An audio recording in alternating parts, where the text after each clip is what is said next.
अच्छे दिन की हार्दिक शुभकामनाएं आप सभी को। आइए एक नजर अच्छे दिन की तरफ।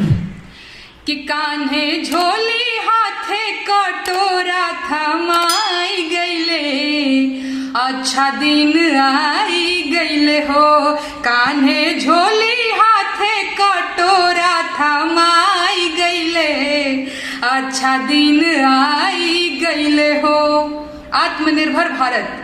बास छिलो बासवे से बेना बनाओ, अरे बेना बेची बेची आत्म निर्भर हो जाओ। कि डेवलपमेंट के आस पे बांस ढुकाई गईले, अच्छा दिन आई गईले हो। कान्हे झोली हाथे कटोरा थमाई गईले, अच्छा दिन आई गईले हो। खाए कोई माहुर कोई फांसी लगावे, अरे और केहू खांसत खांसत मरी जावे।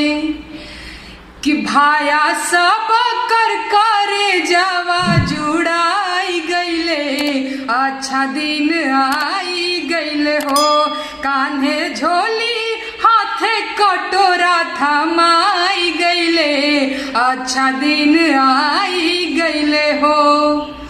समझे न पवनी तोहर मन के इरादा, अरे भाषण के कुइया में भसा गईनी दादा।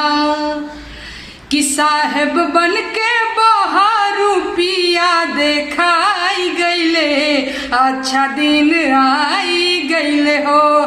कान्हे झोली हाथे कटोरा थमाई गईले, अच्छा दिन आई